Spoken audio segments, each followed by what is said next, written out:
მარკოზის სახარების განმარტება თავი მე-6. თავი 6, მუხლი 1, 3.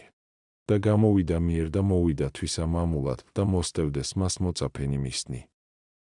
და იყო შაბათი და იწყო შესაკრებელსა მათსა სწავლად მათა. და მრავალთა რომელთა ესმოდა, განუკვირდებოდა და იტყოდეს, ვინა იარს ესე ამისა? ანუ რა იარს სიბრძნე ესე მოცემული ამისა და ძალნი ესოდენი, ხელთაგან ამისთა რომელნი იქმნებიან.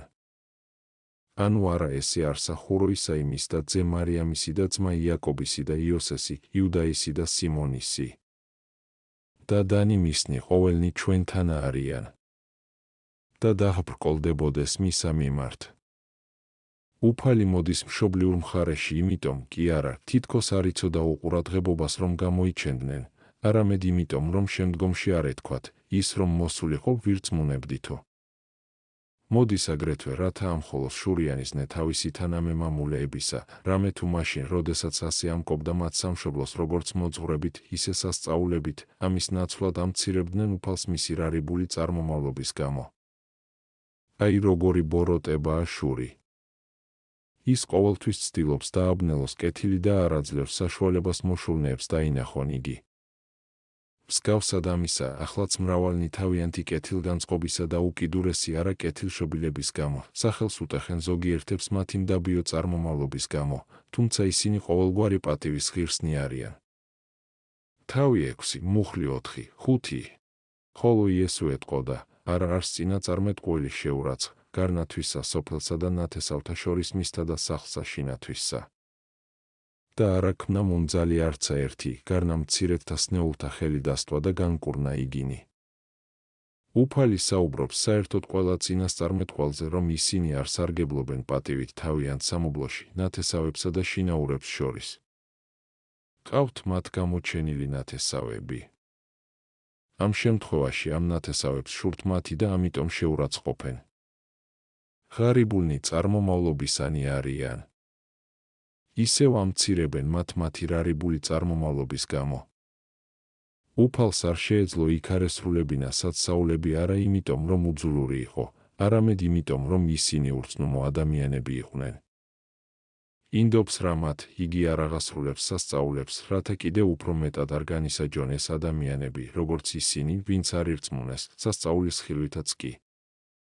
მეორე მხრივ სასწაულთა აღსრულებისთვის საჭიროა ჯერ ერთი აღმასრულებლის ძალა, მეორეც რწმენა იმათი, ვისაც იგი აღესრულება.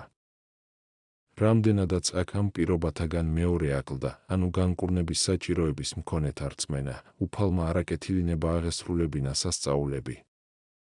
ასეც უნდა გავიგოთ, რომ მახარებლის გამოთქმა ვერ მოახდინა, ნახმარია, ვერ გადაწყვიტას ნაცვლად. ერთი შენიშვნა, ამ ადგილის განმარტება აზრობრივად კვლავაც სახარების ახალი ქართულით დაწერილ ტექსტს უფრო შეესაბამება, ამიტომაც მას ვიმოწმებთ. თავი 6, მუხლი 6, 11. და დაუკვირდა ურწმუნოება იგი მათი და მიმოიქცეოდა გარემო სოფლებსა მას და ასწავებდა მათ. და მოუწოდა 12-თა მათ და იწყო წარვლინებად მათა ორ-ორისა და მისცემდა ხელმწიფებასა სულთა ზედა არაწმიდათა. და ამცნებდა მათ, რაითა არარაი მიიღონ გზასა ზედა, გარნა კვერთხი ხოლო, ნუცა ვაშკარანი, ნუცა პური, ნუცა სარტყელსა რვალი. და რაითა ესხნენ სანდალნი და ნუცა შემოსადორი სამოსელი. და ეტყოდა მათ, ვიდრეცა შეხვიდეთ სახლსა, მუნ დაადგერით, ვიდრე მიერ გამოსვლადმდე. და რაოდენთა არა შეგიწყნარნენ თქვენ და არცა ისმინონ თქვენი, გამო რა იხვიდოდით მიერ, განიყარეთ მტვერი ფეხთაგან თქვენთა საწამებელად მათა. ამენ გეტყვით თქვენ, უმოლხინეს იყო სოდომისა და გომორისა დღესა მას სასჯელისასა, ვიდრე ქალაქისა მის.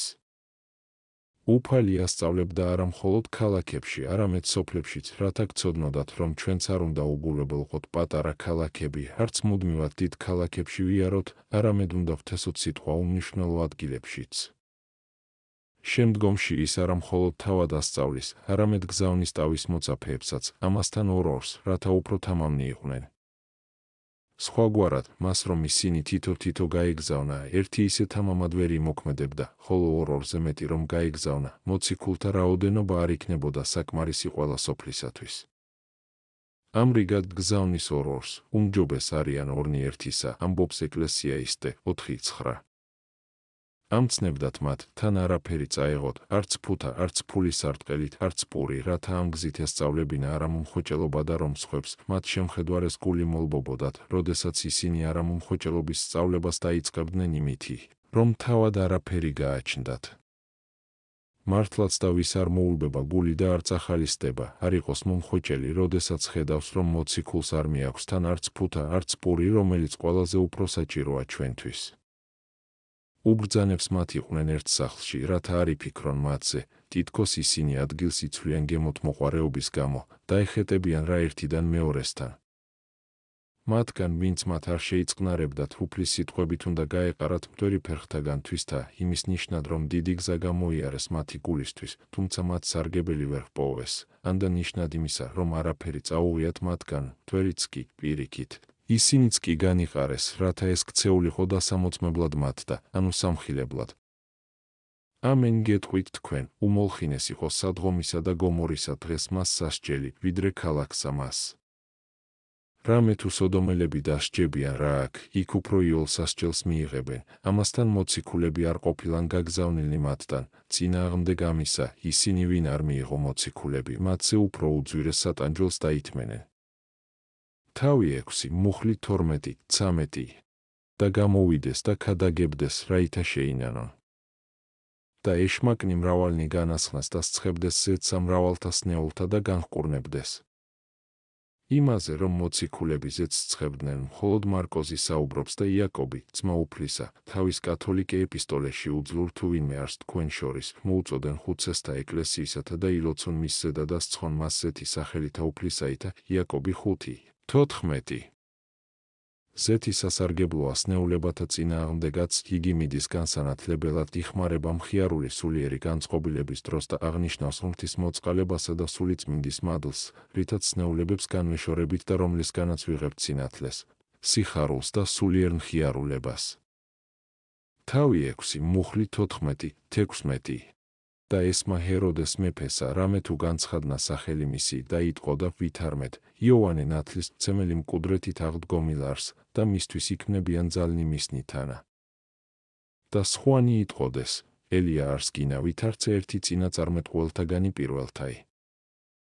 ესმა რაი ჰეროდეს, თქვა ვითარმეთ, რომელსა მე თავი მოვკვეთე იოანეს, იგი აღდგომილ არს მკვდრეთით.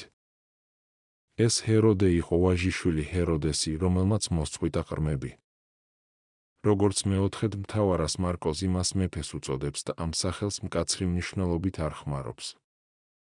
გაიგო რა უფლის მიერ აღსრულებულ სასწაულთა შესახებ და აღიარებდა რა, რომ უმიზეზოდ მოკლა მართალი იოანე, ჰეროდემ დაიწყო ფიქრი იმის შესახებ, რომ იგი აღსდგა მკვდრეთით და მკვდრეთით აღდგომის შემდგომ მიიღო ძალა სასწაულთა ქმნისა. მანამდე იოანეს არც ერთი სასწაული არ უქმნია, მაგრამ აღდგომის შემდგომ, ასე ფიქრობდა ჰეროდე, მიიღო ძალა სასწაულთა ქმნისა. თუმცა სხვები ქრისტეზე ამბობდნენ, რომ ეს ელია, რადგან მრავალს ამხელდა, როდესაც ამბობდა, ჰოი, ნათესავი ურწმუნო, ჰეროდეს კი ეშინოდა. რაოდენ საცოდავი იყო ეს ადამიანი, რომ მკვდრისაც კი ეშინოდა. თავი 6, მუხლი 17, 20. რამე თუ ამან ჰეროდე მიავლინა და შეიპყრა იოანე, შებორკილა იგი და შესვა საპყრობილეთ ჰეროდია დაისთვის, ცოლისა ფილიპესა, ძმისა მისისა, რამე თუ იგი შეირთო ცოლად. რამე თუ ეტყოდა იოანე ჰეროდეს, ვითარმეთ, არა ჯერ არს შენ და ვითარმცა ცოლად გესვა ძმის ცოლი შენი.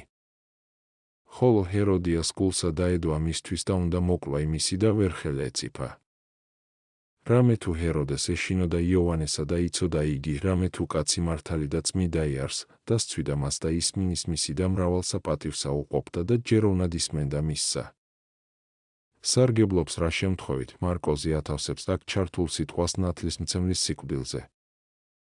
ერთნი ამბობდნენ, რომ ჰეროდემ შეირთო ჰეროდია ჯერ კიდევ ფილიპეს სიცოცხლეში და ამისთვის ამხილებდა, როგორც უკანონობის მოქმედი, რომელიც დაქორწინდა თავისი ცოცხალი ძმის ცოლზე. პირიქით, სხვები ამტკიცებდნენ, რომ ფილიპე უკვე მკვდარი იყო, მაგრამ თავის შემდეგ დატოვა ქალიშვილი. ხოლო რამდენადაც ფილიპეს დარჩა ქალიშვილი, ჰეროდეს არ მართებდა ძმის ცოლზე დაქორწინება მისი სიკვდილის შემდგომაც, რამდენადაც სჯული ბრძანებდა ძმას შეერთო თავისი ძმის ცოლი იმ შემთხვევაში, თუ კი ეს უკანასკნელი უშვილო მოკვდებოდა.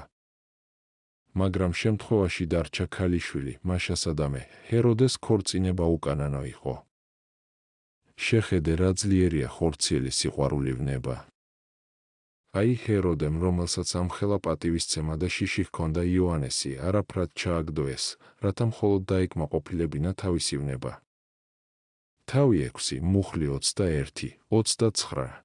და ვითარცა იყო დღე მარჯვე იოდეს ჰეროდე ჟამსაშობისა მისისასა სერიუმზა და მთავართა მისთა და 1000 თავთა მისთა და აზნაურთა გალილეაისათა და შევიდა ასული ჰეროდიაისი და როკვიდა და სტნდა ჰეროდეს და მისთანა მიენახეთა. და hrქვა ჰეროდე მეფემან ქალს ამას, თხოვე რაიცა გნებავს და მიგცე შენ. და იფუცა მას ვითარმეთ, რაიცა ითხოვ, მიგცე შენ, ვიდრე ზოგადმდე მეფობისა ჩემისა. ხოლო იგი გამოვიდა და ჰკითხა დედასა თვისა, ვითარმეთ, რაი ვითხოვ? ხოლო მან hrქვა მას, თავი იოანე ნათლისმცემელისაი. და შევიდა ქალი იგი მსრწაფლ მეფისა და hrქვა, ნებავს რაითა აწვე მომცე მელაკნითა თავი იოანე ნათლისმცემელისაი. და მწუხარე იქმნა ჰეროდე მეფე, ხოლო ფიცისა მისთვის და მისთანა მეინახეთა, არა ინება შეურაცხყოფა იქალისა იმის. და მეხსეულად წარავლინა მეხრმლე მისი და უბრძანა მოღებად თავი მისი. ხოლო იგი წარვიდა და მოჰკვეთა თავის აპყრობილესაშინა და მოიღო თავი მისი ფეშვენითა და მისცა ქალს ამას და ქალმან მან მიართვა დედასა თვისა. და ესმა მოწაფეთა მისთა, მოვიდეს და შემოსეს გვამი მისი და დახფლეს საფლავსა. ნადიმი მხიარულად მისი, სატანა ცეკვავს ქალაქში და იდება ფიქი, უკანონო და უღმერთო, ყველაზე მეტად კი უგუნური. რას მომცემდი, ამბობს ბოროტი დედაკაცი ახლავე ამ წუთას. უგუნურ და ახორც ჰეროდეს შეეშინდა ფიცის დარღვევის და ამიტომ კლავს მართალ კაცს, მაშინ, როდესაც ამ შემთხვევაში უნდა დაერღვიათ ფიცი და არ უნდა ჩაედინა ასეთი საშინელი დანაშაული, ფიცის შესრულება ყოველთვის არ არის კარგი. საჭურველთ მტვირთველს ეძახდნენ ისეთ სამხედრო პირს, რომელიც საზოგადოების მიერ დადგენილი იყო, რათა დაესაჯა და მოეკლა დამნაშავეები. ხსენებული ადგილი შესაძლოა გადატანითი სულიერი მნიშვნელობითაც გავიგოთ, ასე, ჰეროდე წარუადგენს ტლანქი ხორციელი მისწრაფებების მქონე იუდეველ ხალხს. მან შეირთო ცოლი, ცრუ და უაზრო დიდება, რომლის ქალიშვილი ახლაც როკავს და მოქმედებაშია იუდეველებთან. ეს არის მათივე მაცდუნებელი ცოდნა წერილისა. ისინი ფიქრობდნენ, რომ იციან წერილი, მაშინ, როდესაც არ იციან, ვინაიდან მათ თავი მოჰკვეთეს იოანეს, ანუ წინასწარმეტყველურ სიტყვას, რადგან არ მიიღეს თავი წინასწარმეტყველებისა, გულისხმობ ქრისტეს. ამიტომ, თუ კი მათ აქვთ კიდეც წინასწარმეტყველური სიტყვა, აქვთ იგი უთავოდ, ანუ ქრისტეს გარეშე. თავი 6, მუხლი 30, 33. და მოვიდეს და შემოკრბეს მოციქულნი იესუისა და უთხრეს მას ყოველი, რაოდენ იქმნეს და ასწავეს. და hrქვა მათ იესუ, მოვედით თქვენთვისაგან უდაბნოსა ადგილსა და განისვენეთ მცირედ. რამე თუ იყვნეს მომავალნი და წარმავალნი მრავალ და არც აღაპურისა ჭამად გაცალებდეს. და წარვიდეს უდაბნოსა ადგილსა ნავითა თვისაგან. და იხილა ერმანმან, წარღავიდოდეს და გულისხმაყვას მრავალთა და მკვერცხლყოვლისაგან ქალაქებისა შეკრბამ უნდა მოვიდეს მათა. თავიანთ იქადაგების შემდგომ მოციქულები იესოსთან იკრიბებიან. ეს ჩვენთვის გაკვეთილი უნდა იყოს, რათა ჩვენს გამოგვირჩევენ რა რაიმე სახის მსახურებისთვის, არ გამოვიდეთ ჩვენი გამომრჩევის მორჩილებიდან და თავი არ აღვიმავლოთ მის წინაშე, არამედ ვაღიაროთ იგი წინამძღოლად, მას მიმართავდეთ და ვაუწყებდეთ ყველაფერს, რაც კი გავაკეთეთ და ვასწავლეთ, მხოლოდ კი არ უნდა ვასწავლიდეთ, არამედ ვაკეთებდეთ კიდეც. ქრისტე თავის მოწაფეებს დასვენების საშუალებას აძლევს. ეს უკვე გაკვეთილია წინამძღოლთათვის, რათა მათ შეეძლოთ დაასვენონ კიდეც მოქმედნი სიტყვითა და სწავლებით და მუდმივ დაძაბულობასა და შრომაში არ ამყოფონ ისინი. შემდეგ უფალი რა არ არის დიდების მოყვარე, უაქცრიელი ადგილისკენ მიეშურება. თუმცაღა აქაც ვერ დაემალა მის მეძიებელთ. პირიქით ხალხი იმენად ყურადღებით აკვირდებოდა, როგორმე უფალი არ მიფარებოდა თვალს რომ დაასწრო, ანუ თავად მოციქულებს გაასწრო და იმ ადგილისკენ წავიდა, სადაც იესო დასვენებას აპირებდა. ასევე შენც დაასწარი იესოს, ნუ დაელოდები, რომ მან თავად გიხმოს, არამედ უმჯობესია თავად ისწრაფოდე, რათა წინ უსწრო მას. თავი 6, მუხლი 34, 40. და გამოვიდა იესო და იხილა ერი მრავალი და შეეწყალნეს იგინი, რამე თუ იყვნენ ვითარცა ცხოვარნი, რომელთა არა აქვთ მწყემსი. და იწყო სწავლად მათ და ფრიად. და ვითარ მრავალი ჟამი წარსულიყო, მოვიდეს მოწაფენი მისნი და ეტყოდეს მას, ვითარმეთ, უდაბნო არს ადგილი ესე და ჟამი არს ხაფრიად. განუტევე ერი ესე, რაითა წარვიდენ გარემო სოფლებსა და სანახებსა და იყიდონ თავისა მათისა საზრდელი, რამე თუ რაიმცა ჭამეს, არა აქვს.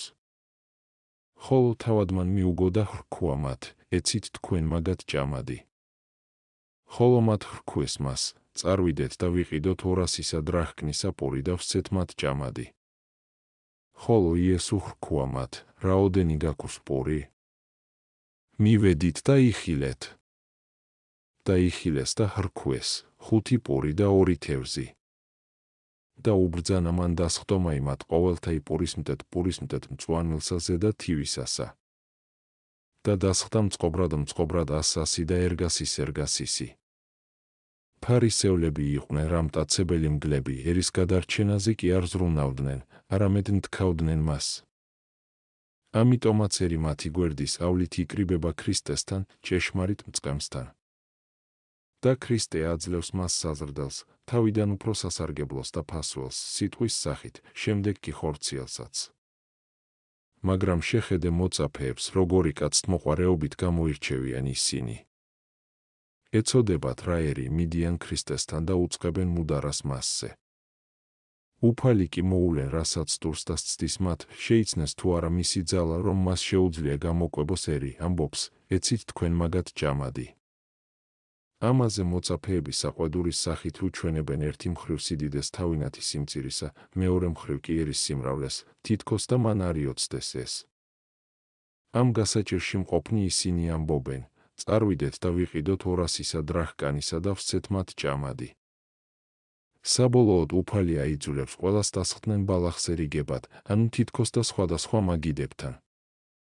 თავი 6, მუხლი 41, 44. და მოიღო 5 იგი პური და 2 თევზი და აღიხილნა ზეცად და აკურთხა და დამუსრა პური იგი და მისცემდა მოწაფეთათვის და, რაითა დაუგონ მათ, და 2 იგი თევზი ეგრეთვე განუყო ყოველთა. და ჭამეს ყოველთა და განძღეს. და აღიღეს ნეშტი ნამუსრევი 12 გოდორი სავსებით, და თევზისა მის განცა. და იყვნენ რაოდენთა იგი ჭამეს, ვითარ 5000 კაცნი. უფალი აღიხილავს ზეცად ჯერ ერთი იმიტომ, რომ გვასწავლის ვითხოვოთ საზრდელი ღმერთისაგან და არა ეშმაკისაგან, როგორც ამას აკეთებენ უკანონო შემოსავლების მქონე ადამიანები, მეორეც იმიტომ, რომ უჩვენოს ერს, ქრისტე ღმერთის მოწინააღმდეგე კი არა, პირიქით, თავად მოუხმობს უფალს.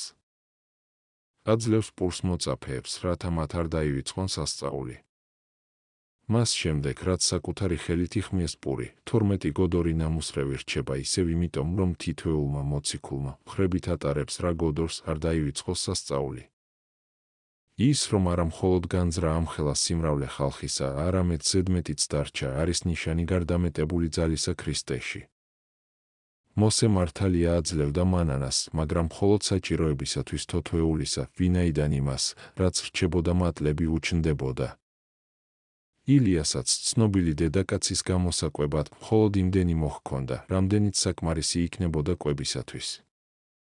პირიქით, იესო როგორც მეფე წარმოქმნის იმას, რაც გარდამეტებული აღმოჩნდება. ეს ისტორიული საზრისია. გადატანითი მნიშვნელობით 5 პური ნიშნავს მოსეს წიგნებს, რომელიც 5-ია, შესაქმისაი, გამოსვლათაი, ლევიტელთაი, რიცხვათაი, მეორისას ჯულისაი. 2 თევზი ნიშანია მეთევზეთა სიტყვისა, მოციქულისა სასახარებისა. სწორედ მისით იკვებება ჩვენი 5 გრძნობა, რომელიც 5000 კაცით არის აღნიშნული. თუმცა ჩვენ არ შეგვიძლია ყველაფრის შეჭმა, არამედ მრავალი რამ დარჩება გარდამეტებული, რომლის წაღებასაც მხოლოდ მოციქულები შეძლებენ. ასე სჯულისა და სახარების უძნელეს მხარეთა გულისხმისყოფა, ჩვენ ჯერ ისევ 5 გრძნობას დამონებულ არ ძალგვიც ვზიდოთ, არამედ მხოლოდ მოციქულებს შეუძლიათ. თავი 6, მუხლი 45, 52. და მეხსეულად აიძულა მოწაფეთა შესვლად ნავსა, რაითა წინა წარუძღვენ მას წიაღკერძო ზღვასა მას ბეთსაიდად, ვიდრემდე განუტევოს მანერი იგი. და უჯმნა მათ და აღვიდა მთასა ლოცვად. და ვითარცა შემწუხრდა იყო ნავი იგი შუაოდენ ზღვასა მას, და იგი თავადი, მარტო იქ ქვეყანასა. და იხილნა იგინი, რამე თუ იუროდეს სვლასა მას ნავისასა, რამე თუ იყო ქარი იგი პირით კერძო მათსა. და მეოთხესა სახუმილავსა ღამისასა მოვიდა მათა იესუსლით ზღვასა ზედა და უნდა თანაწარსვლად მათგან. ხოლო მათ ვითარცა იხილეს იგი ვიდოდა რაი ზღვასა ზედა, გონებდეს ვითარმეთ საოცარი რაიმე არს და ღაღატყვეს. რამე თუ ყოველთა იხილეს იგი და შეძრწუნდეს. და მეხსეულად ეტყოდა მათ და ხრქუა, გულპყრობილი ყვენით, მე ვარ, ნუ გაშინინ. და აღვიდა მათ თანანავსა და დასცხრა ქარი იგი, და უმეტესად დაუკვირდებოდა მოწაფეთა მისთა. რამე თუ ვერ გულისხმავყვეს პურთა მათ ზედა, რამე თუ იყვნეს გულნი მათნი დასულებულ. აიძულა მოწაფეთა. მოწაფეები მხოლოდ იძულებით განეშორებიან მას, თავისთავად კი არ სურთ განშორება, ნაწილობრივ მის და მის სიყვარულის, ნაწილობრივ იმის გამო, რომ საგონელებში იყვნენ ჩავარდნილნი, თუ როგორ მოვიდოდა ის მათთან ნავის გარეშე. ის კი გაუშვა რაერი ადის მთაზე, რათა განმარტოებით ილოცოს, რამდენადაც ლოცვის განმარტოება და უშფოთველი მდგომარეობა ესაჭიროება. უფალი უშვებს, რომ მოწაფენი ზღვაზე ქარიშხლით იძლიონ, რათა მათ მოთმინება ისწავლონ. ამიტომაც ის მაშინვე კი არ მიდის მათთან, არამედ დაუშვებს, რომ ქარიშხლის გამო მთელი ღამე საფრთხეში იყვნენ, რათა ასწავლოს მათ იყვნენ მომთმენი და თავიდანვე არ ელოდონ ხსნას განსაცდელთაგან. მაგრამ დააკვირდი სხვა გარემოებებსაც, მანამ სანამ საფრთხისგან დაიხსნის იგი კიდევ უფრო მეტ წრწოლას ჰქვრის მათ, რამე თუ როდესაც იგი დაინახეს, შიშისაგან შეჰყვირეს, ფიქრობდნენ რა, რომ ეს მოჩვენებაა. მაშინ უფალი მკისვე ამხნევებს თავისი შეძახილით, ნუ გეშინინ, შემდეგ ნავში შესული სრულიად ამშვიდებს მათ, რამდენადაც ქარი უეცრად ჩადგა. ზღვაზე სიარული უდიდესი სასწაულია და დამახასიათებელია ერთარსება ჭეშმარიტი ღმერთისათვის, ხოლო იმით, რომ შეძრწუნებულნი იყვნენ მოწაფეები და პირქარი იყო, სასწაული კიდევ უფრო მარლდება, რაც შეეხება მოციქულებს, მათ ვერ შეიცნეს რა ქრისტე, სასწაულით პურის გამრავლებისას, შეიცნეს იგი ამ სასწაულით ზღვაზე. შეიძლება ვიფიქროთ, რომ ქრისტემ დაუშვა საფრთხეში ყოფილიყვნენ ისინი, იმიტომაც რომ მათ ვერ შეიცნეს რა იგი სასწაულით პურის გამრავლებისა, შეეცნოთ ახალი სასწაულით ზღვაზე და აქედან ეპოვათ სარგებელი თავისთვის. თავი 6 მუხლი 53, 56 და წიახდეს და მოვიდეს ქვეყანად გენესარეთად. და ვითარ გამოოდენ ვიდეს მიერნავით, მეხსეულად იცნეს იგი კაცთა მათ მის ადგილისათა. და მიმორბიოდეს ყოველსა მას სოფლებსა და იწყეს მოღებად ყოველთა სნეულთა ცხედრებითა, სადაცა ესმის, ვითარმედ მონარს. და ვიდრეცა შევიდოდა დაბნებსა და ქალაქებსა და აგარაკებსა უბანთა ზედა დასტკმიდეს უძლურთა მათთა და ევედრებოდეს მას, რაითა ფესუსაოდენ სამოსლისა მისისასა შეახონ. და რაოდენი შეეხებოდეს, ცხონდებოდეს. უფალი მივიდა იმ ადგილას, როგორც ჩანს, მცირედი დროის შემდეგ არ ყოფნისა, ამიტომაც მახარებელი ამბობს, მეხსეულად იცნეს იგი კაცთა მათ მის ადგილსათა. და მიმორბიოდეს ყოველსა მას სოფლებსა და იწყეს მოღებად. სახლებში ჯერ კიდევ არ ეძახდნენ მას, მაგრამ თავად მოჰყავდა თავადმყოფები, ევდრებოდნენ რა რომ ისინი თუნდაც კიდეს შეხებოდნენ მისი სამოსლისა. ვინაიდან სისხლმდინარე დედაკაცზე აღსრულებული ნატყურამდეც მივიდა და ამან დიდი რწმენა გამოიწვია მათში.